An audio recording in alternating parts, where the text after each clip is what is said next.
Bonjour et bienvenue sur Palavas TV. Je suis ravie de vous retrouver pour ce journal du mois de mai, pour lequel je vous réserve une petite surprise, mais ça c'est tout à l'heure.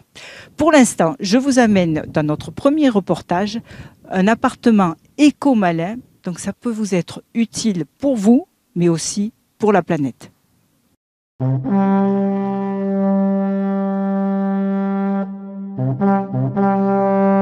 Audrey, bonjour. On est dans mon appartement éco-malin. Alors, vous allez me montrer qu'est-ce qu'il faut faire pour avoir un appartement éco-malin. Oui, très bien, allons-y.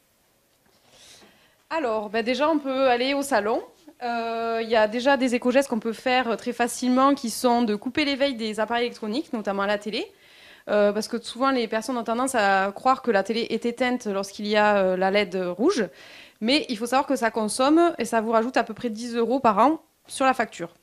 Et c'est un peu pareil, il n'y a pas que la télé. Quand on branche un téléphone, tout ce qu'on fait, tout ce qu'on laisse, c'est plus ou moins en veille, ça brûle de l'énergie. Oui. Le téléphone, c'est pas l'électricité. Vous avez raison, on n'a pas une seule télé chez soi, on a beaucoup d'appareils électroniques, des appareils qui contiennent aussi des veilles cachées, donc tout ce qui est bouilloire, cafetière, etc. Donc il faut penser soit débrancher tous ces appareils électroniques, soit les mettre sur des multiprises à interrupteurs et penser à éteindre l'interrupteur. Parce que l'ensemble des veilles peut augmenter la facture de 100 € par an, à peu près. Voilà. Ça, c'est une astuce. Oui. Éteindre la prise. Qui deviendront des habitudes, en fait. Voilà. Comme on prend l'habitude d'éteindre la lumière quand on sort d'une pièce, il faut prendre le réflexe d'éteindre ces appareils électroniques. Ok, alors après ? Alors après, concernant le chauffage, qui est un poste de consommation assez important, des fois, il y a des personnes qui ne chauffent pas parce qu'on est quand même dans le sud, donc on chauffe peut-être un peu moins et on est bien isolé.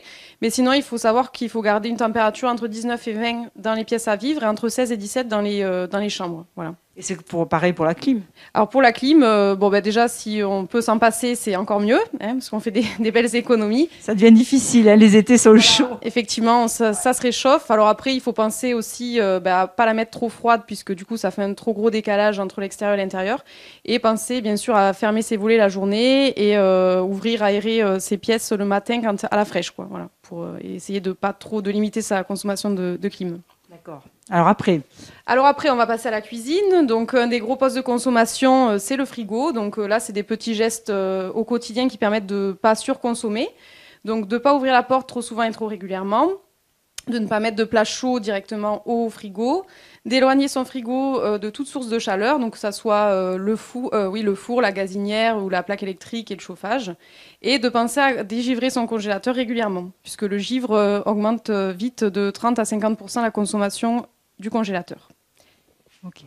Après, un petit faux ami aussi sur les programmes dits rapides, donc que ça soit pour le lave-vaisselle ou la machine à laver, il faut savoir que c'est des économies de temps, mais pas d'énergie. En fait, ils vont nécessiter plus de kilowatts pour faire le même travail. Donc du coup, ils vont surconsommer de l'énergie, donc il faut vraiment privilégier les programmes éco ou les programmes un peu plus longs et 30 degrés pour son lavage. Et puis, non, la nuit, c'est juste une question de coût. Alors après, vous avez tout ce qui est heure creuse. Donc après, ça, c'est à voir selon le voisinage qu'on a et l'isolation de chez soi. Parce que des fois, dans les appartements, c'est un peu compliqué de faire... Ça, c'est pour la facture. Oui, pour les heures creuses, voilà, ouais. Après, au niveau de la cuisson, on a 2 gestes simples qui permettent de faire 30% d'énergie, qui sont de mettre un couvercle et d'adapter la casserole ou la poêle en fonction du feu. Voilà. Et ça, c'est 30% d'énergie consommée, économisée, pardon. D'accord. Ouais, c'est vrai que c'est des petits trucs qui sont bons à connaître. Après, donc là, on va passer au niveau de la consommation d'eau. Je me décale, madame. Donc, vous avez donc le premier poste de consommation, c'est le bain et la douche, donc qui représentent 40% de la consommation d'eau. Donc là, c'est très simple. Il faut privilégier des douches courtes et surtout couper l'eau quand on se savonne. Donc, ne pas laisser couler l'eau pendant qu'on reste sous la douche, puisque ça augmente forcément la quantité d'eau et c'est du gaspillage et on se rapproche de l'utilisation d'un bain. Et pareil pour le robinet, donc pensez à utiliser un gobelet quand on se brosse les dents et à couper l'eau, ça c'est primordial. Il faut savoir qu'un robinet qui coule 3 minutes, c'est comme si on versait 10 bouteilles d'1,5 litre dans le robinet, c'est 15 litres d'eau, donc ça va très vite. Après, il existe des petits outils qui peuvent se mettre dans le robinet, donc c'est ceci. Donc c'est les mousseurs. Économiseur en fait, qui limite le débit du robinet. Vous faites 50% d'économie d'eau. Et ça existe aussi pour la douche. Le deuxième poste de consommation qui est très important au niveau de l'eau, c'est la chasse d'eau. Donc c'est 20% de la consommation d'eau. Donc il faut équiper son WC d'une chasse d'eau à économie d'eau, donc 3 et 6 litres. Et faire attention, rester très vigilant sur les fuites d'eau, parce qu'il faut savoir que 80% des fuites d'eau proviennent des WC. Et au niveau national, c'est 20% d'eau potable qui est gaspillée par les fuites d'eau dans les chasses. Ok, on a fait le tour là de tout ce qui est malin. C'est ça. Voilà. Après, c'est juste agir voilà, en pensant à son porte-monnaie, puis aussi un peu à la planète et à l'avenir. Ça fera pas de mal. Bah moi, je sais pas vous, mais j'ai appris plein de choses. Oui, et juste penser aussi que le tri des déchets est très important et c'est pas quelque chose qu'il faut négliger.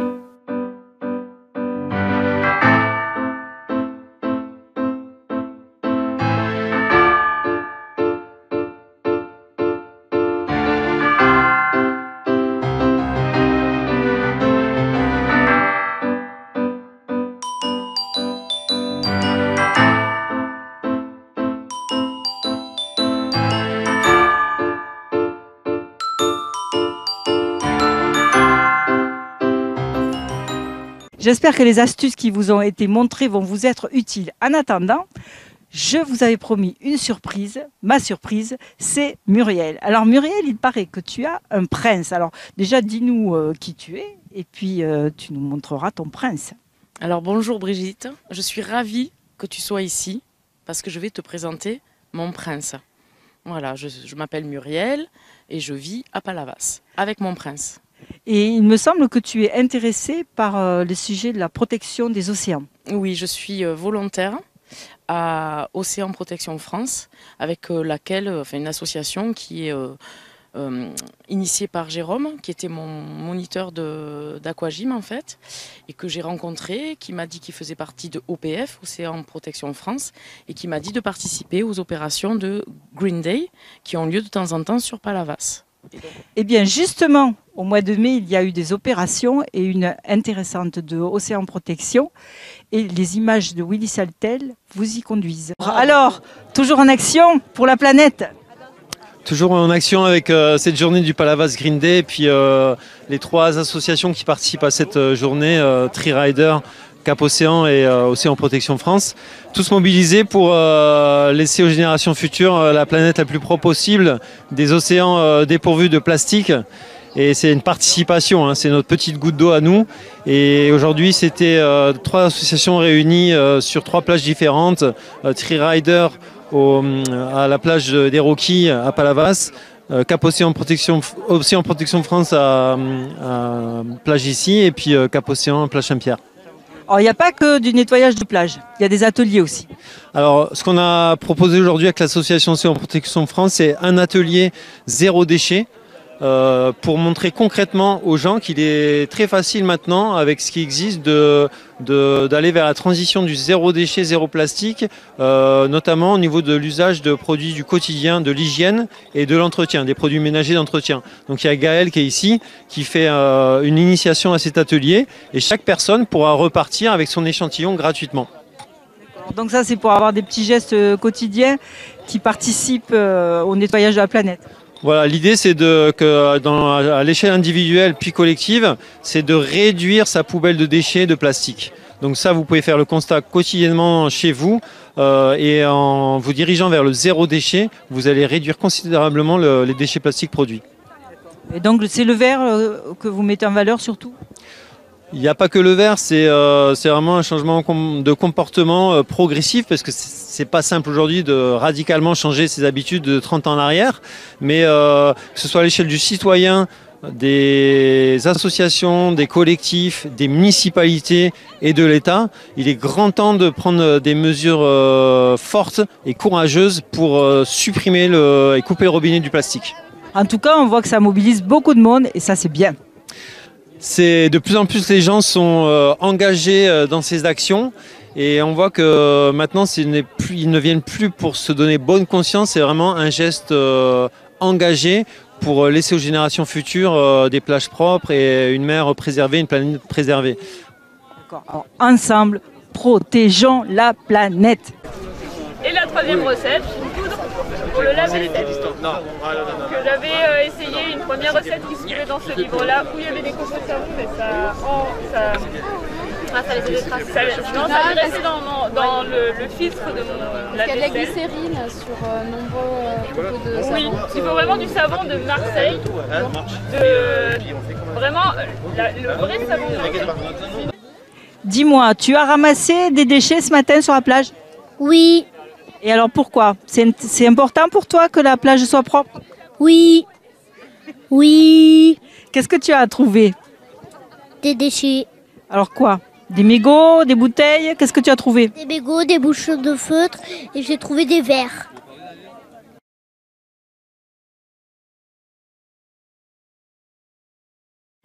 Monsieur le maire, bonjour. Alors toujours actif pour la protection de la planète à Palavas. Ben écoutez, toute l'équipe est active et nous souhaitons bien entendu nous associer à des opérations de cette importance qui vont passer un message de propreté, de tri sélectif, on ne jette pas n'importe où, n'importe comment et on respecte l'environnement, on respecte la planète et on respecte la mer. Parce que vous avez vu dans quel état est la mer, on a besoin de supprimer tous ces plastiques, cette pollution et ces mégots que jette. On a mis des cendriers partout, mais il faut continuer. Alors la municipalité est très active sur la protection de l'environnement. Vous avez distribué aussi aux restaurateurs des pailles, vous avez fait tout un tas d'actions. Vous avez mis des bornes pour les mégots. Donc la municipalité est très active sur ce sujet.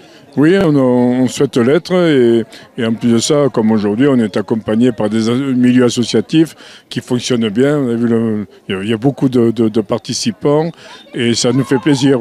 Ça nous incite à continuer dans cette direction et on a acheté encore cette année, on va acheter une centaine de cendriers, on va mettre des plaques sur les bouches d'eau pluviale et on fait passer, vous avez vu, on a fait passer des pailles recyclables, des gobelets recyclables. Aujourd'hui, l'apéritif sur la plage de Palavas-les-Flots est servi dans des gobelets recyclables, les pailles sont recyclables, les carafes sont en verre et les bouteilles sont en verre. Voilà. Donc nous sommes en harmonie avec notre souhait, c'est-à-dire éviter toutes sortes de pollutions.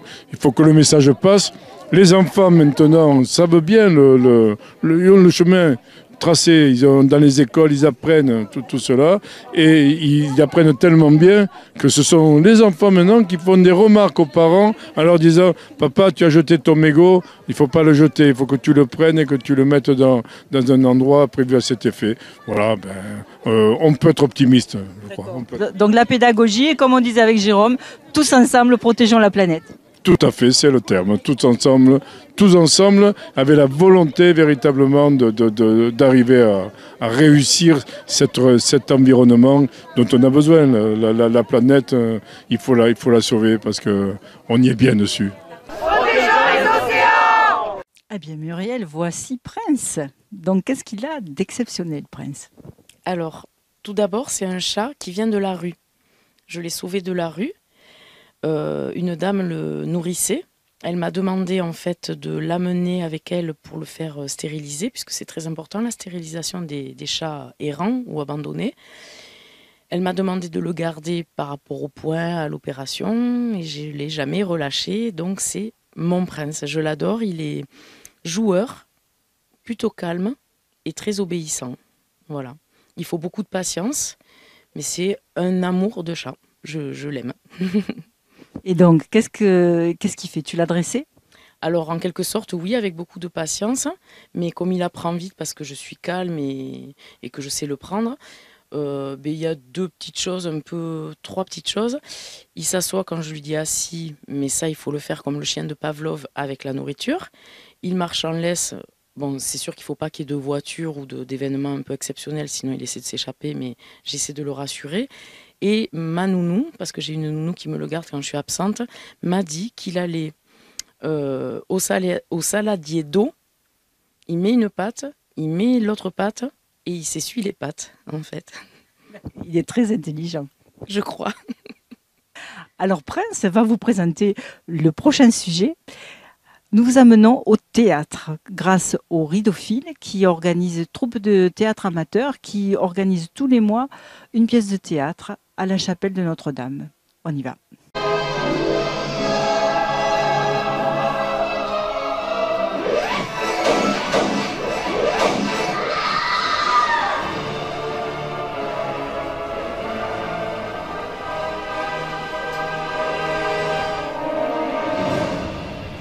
amuser une foule est chose difficile.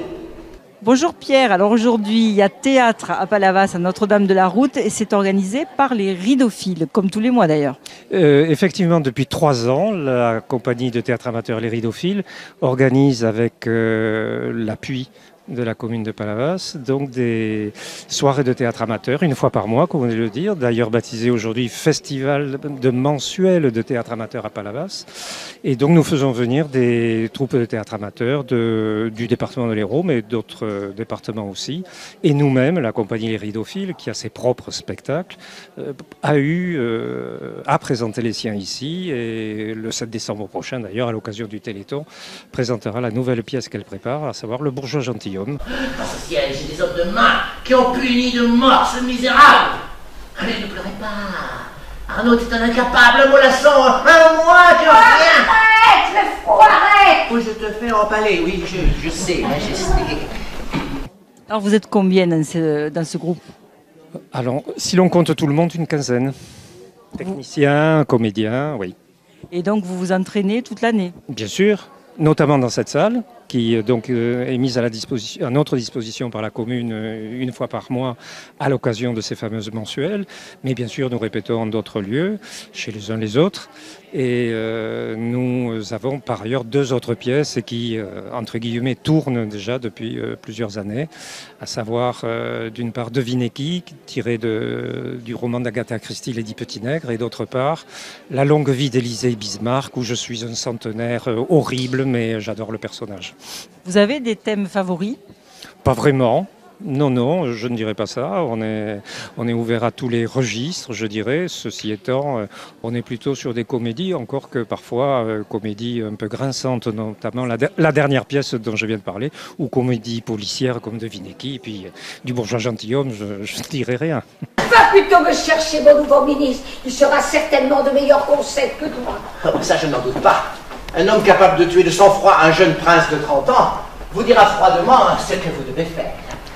Alors ce soir, qu'est-ce qu'il y a au programme? Alors ce soir, il y a une compagnie qui s'appelle Les Escogriffes, qui est déjà d'ailleurs venue ici, si j'ai bonne mémoire, en février 2017, présenter Très chère Mathilde. Et ce soir, sous la direction de Frédéric Mounier, qui est également comédien, est présentée la pièce Les Fous de la Reine, une comédie avec beaucoup de qualité.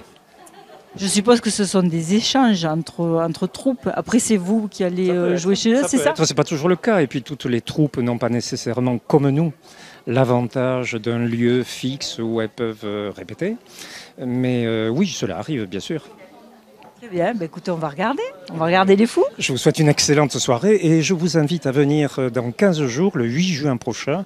Ce sera le dernier spectacle de nos mensuels qui est superbe, je n'en dis pas plus. Une pièce dans un tout autre registre, plus difficile, mais magnifique. Ça s'appelle Montserrat.